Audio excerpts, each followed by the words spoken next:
तो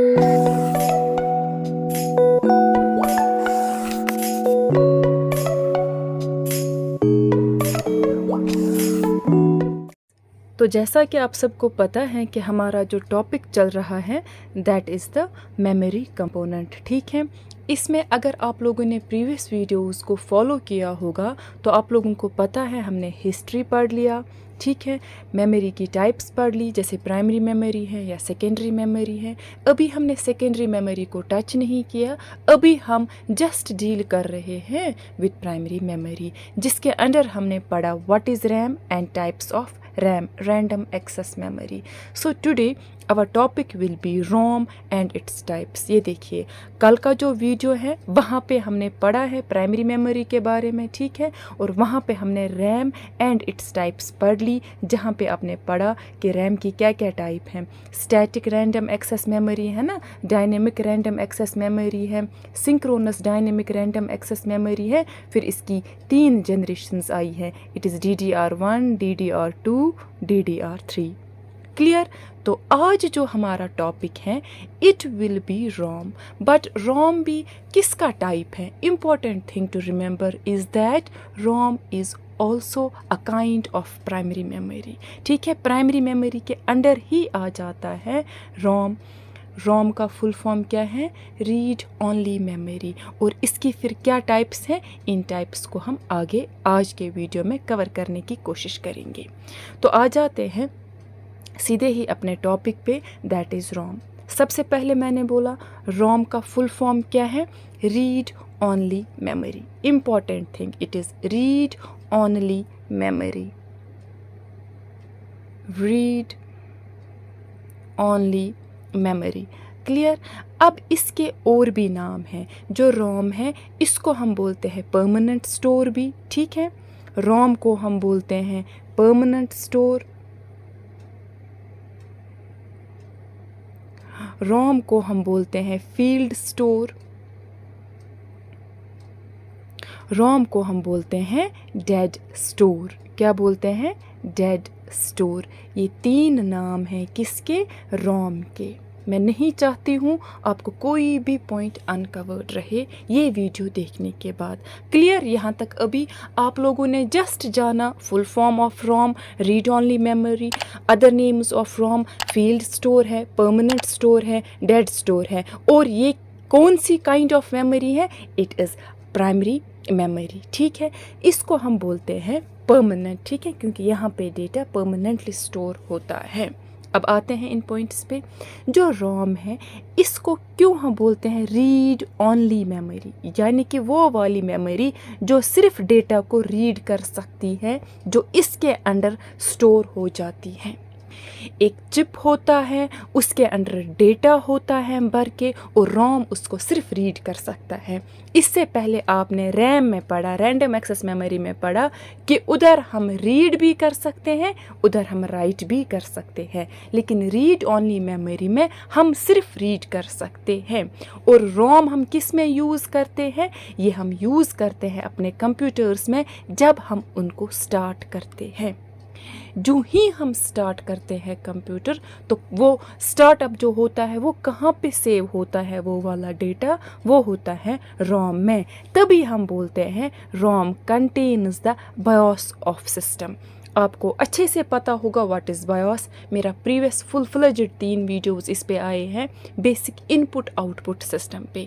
तो अब अगर क्वेश्चन आया कि बायोस कहाँ पे है, ये तो आपको पता है, हम सब ये एक इंटीग्रेटेड फॉर्म में पढ़ रहे हैं। अगर आपने मेरे प्रीवियस लेक्चर्स देखे होंगे जहाँ पे मैंने आपको बोला था हार्डवेयर के अंडर ये सब चीज़ें असल में आ जाती है ना, इनपुट प्रोसेसिंग आउटपुट। लेकिन हार्डवेयर में भी अगर आप देखोगे, क्योंकि मैंने कल के लेक्चर में आपको बोला रैम के बारे में मैंने आपको बोला है ना, एक हार्डवेयर कंपोनेंट है क्योंकि वो फिजिकली अटैच्ड होता है मदरबोर्ड के साथ। इसी तरह जो रोम है इसमें होता है हमारा बेसिक इनपुट आउटपुट सिस्टम। अब जो रोम है it is non volatile in nature. इसका क्या मतलब है? जैसे कल मैंने आपको रैम का बोला, that is volatile in nature, जिसका मतलब है कि पावर की कंटिन्यूटी, पावर सप्लाई की कंटिन्यूटी वहाँ पे बहुत ज़रूरी है। जब तक पावर सप्लाई कंटिन्यूटी में है, डेटा ठीक डेटा रहेगा। जो ही हम शट डाउन करेंगे या पावर ऑफ होगा तो डेटा लॉस्ट होगा, लेकिन वो चीज़ रोम में नहीं है। ये एक एक्सेप्शनल केस है प्राइमरी मेमोरी में about ROM, that it is non volatile in nature, क्योंकि जब ये मैन्युफैक्चरर चिप बनाते हैं ये उसी वक्त डेटा को स्टोर करते हैं और फिर पावर के जाने से इनमें जो डेटा होता है वो लॉस नहीं होता है। क्लियर? यहाँ पे आपने क्या समझा कि जो ये रोम है, it is read only memory, it is permanent, it is non volatile, here we can only read and ROM can not be altered easily. ठीक है, और इम्पॉर्टेंट पॉइंट यहाँ पे आपने देखा कि इसमें होता है बायोस। अब जो डेटा स्टोर होता है रोम में, क्या हम उसको मॉडिफाई कर सकते हैं? नहीं, हम उस डेटा को मॉडिफाई नहीं कर सकते हैं, क्योंकि उसको ऑलरेडी मैन्युफैक्चरर ने बनाते समय उसके अंदर स्टोर किया होता है, और उस डेटा और इंस्ट्रक्शन को जो रोम पे लिख के होता है उसको हम बोलते हैं फर्मवेयर। क्या बोलते हैं? फर्मवेयर। किसको बोलते हैं फर्मवेयर? वो वाला डेटा या इंस्ट्रक्शन जो रोम पे लिखा जाता है eight the time of its manufacturing. Clear? अब रोम में जो इंस्ट्रक्शन है वो अभी मैंने आपको बोला किस में यूज़ होती है? Booting up of the computer. Booting का क्या मतलब है कि जो हम कंप्यूटर को स्टार्ट करते हैं, जो ही हम कंप्यूटर को स्टार्ट करते हैं वो वाली इंस्ट्रक्शंस कहाँ पे होती हैं? वो वाली होती है रोम में। ठीक है, बिकॉज जो हमें ऑपरेट करने के लिए सिस्टम है ना, या प्रोग्राम्स के लिए जो एसेंशियल है, जो कंप्यूटर के बूट अप करने में एसेंशियल है, वो सब चीज़ें कहाँ पे होती हैं? वो होती हैं रोम में, because it always retains it's data, it is non volatile. यहाँ पे कंटिन्यू पावर सप्लाई की हमें ज़रूरत नहीं होती है। क्लियर? और यहाँ पे मैंने इनको बोला जो ये डेटा और इंस्ट्रक्शंस होते हैं इन पे लिख के, वो eight the time of manufacture होता है, जब वो eight the time of manufacturing होता है वो तब लिखा जाता है और उसको बोलते हैं फर्मवेयर। क्लियर? जैसे फॉर एग्जांपल हम कैलकुलेटर यूज़ करते हैं, वहाँ पे ऑलरेडी स्टोर डेटा है ना, हम उसको चेंज नहीं कर सकते हैं, वो आ जाता है रोम में। इसके आगे हम पढ़ेंगे टाइप्स ऑफ रोम। अब जो रोम की टाइप्स हैं क्या क्या है? सबसे पहले जो रोम की टाइप है that is PROM. That is PROM. PROM का फुल फॉर्म क्या है? Programmable read only memory. अभी मैं आपको दिखाऊंगी आगे जाके। ठीक है, एक तो प्रोम है, ठीक है, दूसरा है EPROM, that stands for erasable programmable read only memory. फिर एक और टाइप है EPROM, it stands for electrically erasable programmable read only memory. आजकल एक और है that is M ROM. That is M ROM, and MROM stands for mask read only memory। ये भी सेमीकंडक्टर मटेरियल की बनी होती हैं, that is masked off at the time of production. जैसे अदर टाइप्स में it's not easy for a user to change the data, जो भी डेटा स्टोर होता है इनमें यूज़र उसको ईजिली चेंज नहीं कर पाता है, ऐसे ही मास्क रोम में भी होता है। ठीक है, बहुत डिफ़िकल्ट या स्लो प्रोसेस होती है। क्लियर? अब यहाँ तक आपने क्या पढ़ा कि क्या क्या टाइप है रोम की? एक तो है प्रोग्रामेबल रीड ओनली मेमोरी, फिर है erasable programmable read only memory. पहले हम समझेंगे प्रोम के बारे में।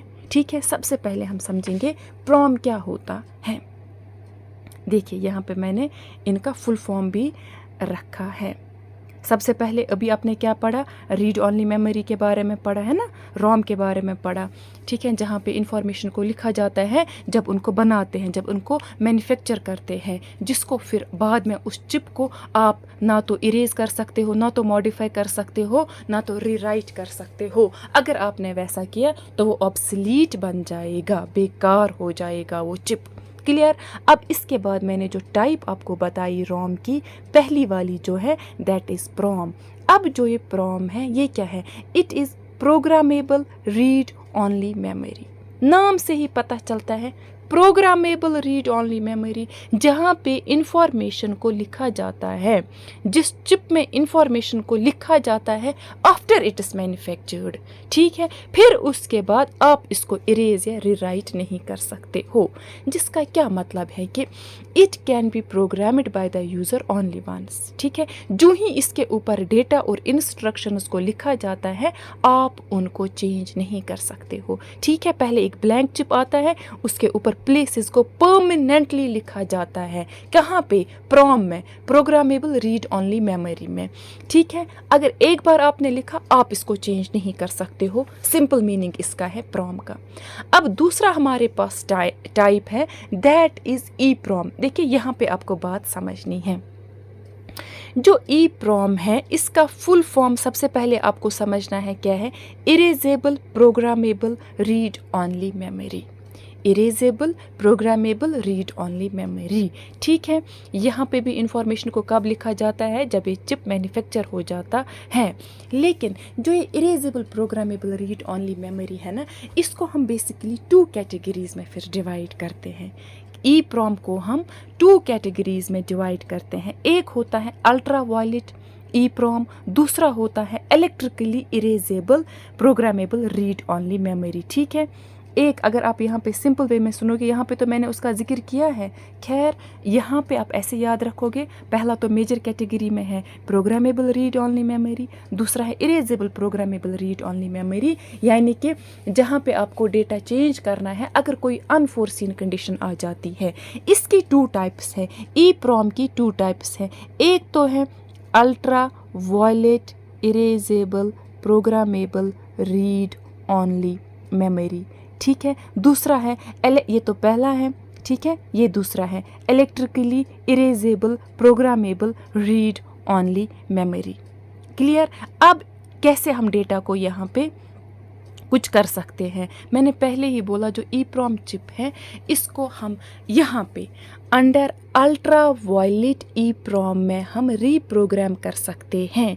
यहाँ पे अगर हमें डेटा को डिलीट करना है हम इसको एक्सपोज करते हैं टू यूवी लाइट, ठीक है। अल्ट्रा वायलेट लाइट से हम डेटा को इरेज कर सकते हैं, ठीक है। अगर हमें रीप्रोग्राम करना है हम प्रीवियस डेटा को यहाँ पे इरेज कर सकते हैं, लेकिन once written can not be rewritten after erasing the whole. Point आप समझ लीजिए यहाँ पे क्या है, अगर आपने इस पे कुछ लिखा, लेकिन कब आपने लिखा, आपको पूरी प्रोग्रामिंग पूरी की पूरी प्रोग्रामिंग आपको इरेज करनी पड़ती है, तब जाके आप कुछ लिखते हो, कहाँ पे, अल्ट्रा वायलेट इरेजेबल प्रॉम में, तब उसके बाद आप इसको दोबारा से रीराइट नहीं कर सकते हो। लेकिन जो electrically erasable programmable read only memory है, यहाँ पे प्रोग्रामर को अलो किया जाता है वो इरेज करे, लेकिन जैसे कि अल्ट्रा वायलेट में पूरा कोड पूरा प्रोग्राम डिलीट करना पड़ता है, इलेक्ट्रिकली इरेजेबल में प्रोग्रामर एक माइक्रो कोड को इलेक्ट्रिकल सिग्नल से इरेज कर सकता है। सो बेसिकली हम कहेंगे जो ये ई प्रॉम है it is the extra version of erasable programmable read only memory. यहाँ पे आपको whole of memory need not be erased as in case of UV E PROM. यहाँ पे आपको एक माइक्रो कोड ही उतना पोर्शन ही इरेज करना है जितने में प्रॉब्लम आई है। इन शॉर्ट आप इसको ऐसे समझेंगे।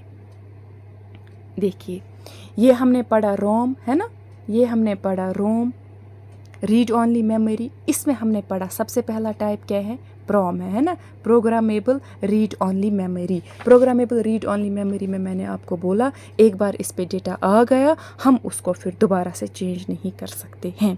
It can not be programmed again and again, ठीक है। ब्लैंक रोम चिप होता है, इस पे आइटम्स जो होते हैं वो परमानेंटली होते हैं। क्लियर।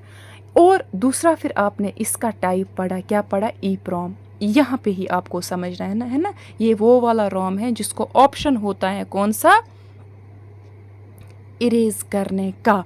और ई प्रॉम के अंडर ही मैंने आपको बोला 2 टाइप्स आ जाती हैं, है ना। एक इसमें है ultra violet erasable programmable read only memory, दूसरा इसमें है इलेक्ट्रिकली इरेजेबल है ना, electrically erasable programmable read only memory. इन दो को आपने समझना है अच्छे से। जो ये अल्ट्रा वायलेट वाला है, यहाँ पे आप इरेज कर सकते हो मेमोरी को जब आपने उसको एक्सपोज किया अल्ट्रा वायलेट लाइट को, लेकिन आपको इरेज करना पड़ता है पूरा डेटा, पूरा का पूरा डेटा इरेज करना पड़ता है, तब जाके आप उस पर रीराइट कर सकते हो। लेकिन जो इलेक्ट्रिकली इरेजेबल प्रोम है ना, यहाँ पे हम इलेक्ट्रिकल सिग्नल से सिर्फ एक माइक्रो कोड को हटा सकते हैं, पूरा प्रोग्राम हटाने की ज़रूरत नहीं है। ठीक है, whole memory needs not to be erased. ठीक है, यहाँ पे हम इरेज कर सकते हैं ओनली पोर्शंस ऑफ चिप। ठीक है, पोर्शंस ऑफ चिप यहाँ पे और यहाँ पे होल। ठीक है, आई होप कि यहाँ तक आपको कैटेगराइजेशन समझ आई होगी। फिर एम रोम के बारे में मैंने आपको पहले ही बोला, वो भी रोम का एक टाइप है, सेमीकंडक्टर मटेरियल का बना होता है, that's masked of at the time of production. उस पर भी सारा डेटा लिख के होता है and it's not easy for the user to change the data stored in it. ठीक है, किस वाली में? एम रोम में। तो बेसिक कैटेगराइजेशंस आई होप आपको समझ आई होंगी, किसकी? रोम की। इसके बाद भी मुझे नहीं लगता है कोई ऐसा पॉइंट रह जाता है जो एग्जामिनेशन पॉइंट ऑफ व्यू से छूट गया हो। मुझे उम्मीद है कि मेरे इन पॉइंट से आपका हर एक पॉइंट इजीली कवर हो जाएगा। ठीक है, अब यहाँ तक तो आप लोगों ने अच्छे से समझा। इन यहाँ तक के वीडियोस में पहले मेमोरी को समझा। ठीक है, स्टोरेज यूनिट होता है, फिर मेमोरी की 2 कैटेगराइजेशंस पढ़ी आपने, मेन मेमोरी, प्राइमरी मेमोरी या सेकेंडरी मेमोरी। अभी भी हम सेकेंडरी मेमोरी पे नहीं गए हैं, यहाँ तक रोम तक हमने सिर्फ कवर किया प्राइमरी मेमोरी, क्योंकि प्राइमरी मेमोरी में 2 टाइप्स क्या है, रैम एंड रोम। कल आपने प्रीवियस वीडियो में देखा कि हमने रैम की सारी टाइप्स पढ़ी, जैसे स्टैटिक रैम है, डायनेमिक रैम है, सिंक्रोनस रैम है, फिर उसकी 4 जनरेशन्स भी पढ़ी है ना। उसके बाद आज हमने रोम पढ़ लिया और रोम की भी हमने टाइप्स अच्छे से पढ़ ली और ये भी जान लिया कि बेसिक इनपुट आउटपुट सिस्टम कहाँ पे होता है, रोम में ही होता है। और हमने ये भी पढ़ लिया कि कहाँ पे क्रूशल इंफॉर्मेशन होती हैं store, that is essential to operate the system. Programs वगैरह कहाँ पे होता है जो बूटअप प्रोसेस में हमें काम आ जाता है, वो रोम में ही स्टोर हो जाता है। अब अगर क्वेश्चन आता है रैम, रोम, कैशे मेमोरी, रजिस्टर मेमोरी वगैरह, ये सब किस में आप लोगों ने समझा, किसका पार्ट है ये प्राइमरी मेमोरी में आ जाते हैं। ठीक है, जिनको कंप्यूटर अपने लिए यूज़ करता है, जो फास्ट होते हैं, जो कॉस्टली होते हैं, लेकिन जिनकी कैपेसिटी कम होती है। अब आपको यहाँ पे पॉइंट समझना है, क्या? मेमोरी हायरार्की के बारे में समझना है। अब आपने अगर इससे आपने पुराने वीडियोस सुने होंगे मेरे, तो आपको पता है मैंने आपको बोला जो हमारा CPU है, देखिए थोड़ा सा फिर से मैं रिपीट करूं, जो हमारा CPU है, जो CPU है, ये पहले कहाँ पे फेच करता है, किसके पास जाता है? रजिस्टर के पास जाता है इंफॉर्मेशन ढूंढने के लिए। अगर रजिस्टर के पास ना हो तो ये कहाँ पे जाता है? ये जाता है कैशे मेमोरी के पास ढूंढने के लिए। अगर कैशे मेमोरी के पास ना हो, ये जाता है मेन मेमोरी के पास, है ना, जहाँ पे रैम रोम आपने अभी पढ़ा। अगर मेन मेमोरी में भी ना हो तो लास्ट पे आ जाता है सेकेंडरी स्टोरेज के पास। ठीक है, गरज ये कि हमें देखना है कि हायरार्की में सबसे ऊपर कौन है। ठीक है, सबसे ऊपर हमारा है रजिस्टर। अब मैंने इसको इस हायरार्की से अलग क्यों लिखा है, क्योंकि मैंने बार बार अपने लेक्चर में बोला कि जो रजिस्टर है it is part of CPU। ठीक है, इसको CPU अपने लिए यूज़ करता है, register is not the part of main memory. I am repeating the point. मैंने प्रीवियस वीडियो में भी 2-3 बार ये बात रिपीट की कि रजिस्टर मेन मेमोरी का पार्ट नहीं है, तभी मैंने इसको अलग किया है। लेकिन अगर हम बात करेंगे स्पीड की, सबसे ज़्यादा स्पीड यहाँ पे अगर हम देखेंगे तो किसकी है? रजिस्टर्स की सबसे ज़्यादा स्पीड। इसके बाद किसकी है? कैशे मेमोरी की। उसके बाद किसकी है? मेन मेमोरी की। उसके बाद किसकी है? सेकेंडरी स्टोरेज की, है ना, मैग्नेटिक डिस्क्स वगैरह की। उसके नीचे टर्शियरी स्टोरेज जैसे मैग्नेटिक टेप्स वगैरह हैं। अब अगर हम देखेंगे स्पीड के हिसाब से, ऐसे हमें आना है, देखिए सबसे कम स्पीड यहाँ पे किसकी होगी, टेप की होगी, फिर डिस्क की होगी, है ना। फिर आगे आगे बढ़ेंगे, इससे ज़्यादा किसकी होगी, मेन मेमोरी से ज़्यादा किसकी होगी, कैशे मेमोरी की, कैशे मेमोरी से ज़्यादा किसकी होगी, रजिस्टर की। यानी कि top most level of hierarchy पे है register. In terms of memory अगर ऑप्शन नहीं होगा और ऑप्शन में सिर्फ होगा cache memory, main memory, disk या कुछ भी, तो तब आप कैशे लिख सकते हो। हाँ, अगर रजिस्टर ऑप्शन में होगा तो आपको रजिस्टर ही लिखना है। ठीक है, अब ये तो हमने स्पीड की बात की। अगर हम देखेंगे कॉस्टली भी कौन सा है, कॉस्टली भी सबसे ज़्यादा कौन है, सबसे ज़्यादा कॉस्टली है रजिस्टर। ठीक है, इसके बाद कैशे, उसके बाद मेन मेमोरी, है ना। मेन मेमोरी के बाद ऐसे ऐसे ही नीचे डाउनवर्ड्स आना है हायरार्की के। So fast memory is register, इसके बाद कैशे मेमोरी। ठीक है, आई होप यहाँ तक आपको ये सारे पॉइंट्स अच्छे से कवर हुए होंगे। 1 मिनट में मैं फिर से आपको ये पूरा मेमोरी का बताती हूँ, आप बस ध्यान दीजिए मेरी बातों की ओर। सबसे पहले हमने मेमोरी पढ़ा। मेमोरी में हमने इसकी टेक्निकली टू टाइप्स पढ़ी, primary memory and secondary memory. Primary memory में हमने पढ़ा RAM and ROM, random access memory and read only memory. Random access memory में मैंने पढ़ाया वो वॉलेटाइल है, और फिर रोम के बारे में पढ़ाया नॉन वॉलेटाइल है, रैंडम टेम्पररी है, रोम परमानेंट है। ठीक है, रैंडम एक्सेस मेमोरी को हम बोलते हैं रीड राइट मेमोरी, रोम को बोलते हैं ओनली रीड मेमोरी। फिर मैंने आपको ये बोला कि बेसिक इनपुट आउटपुट सिस्टम रोम में होता है। रोम को हम बोलते हैं field store, permanent store, dead store, है ना। तो रैम को बोलते हैं मेन मेमोरी। फिर इसके बाद हमने पढ़े types of RAM, static RAM, dynamic RAM, synchronous RAM with its 4 generations. फिर हमने आज पढ़ा रोम। फिर हमने रोम की टाइप्स पढ़ी। रोम की टाइप्स में हमने आज पढ़ा प्रोग्रामेबल रोम, इरेजेबल प्रोग्रामेबल रोम, उसकी 2 टाइप्स पढ़ी, अल्ट्रा वायलेट रोम, और पढ़ा इलेक्ट्रिकली इरेजेबल रोम। और फिर पढ़ा लास्ट पे एक और टाइप हमने पढ़ा, कौन सा, मास्क रोम। ये था आपका each and everything about primary memory. इंशाल्लाह हम नेक्स्ट वीडियो में मिलेंगे जहाँ पे हम पढ़ेंगे सेकेंडरी मेमोरी। तब तक के लिए अल्लाह हाफिज़।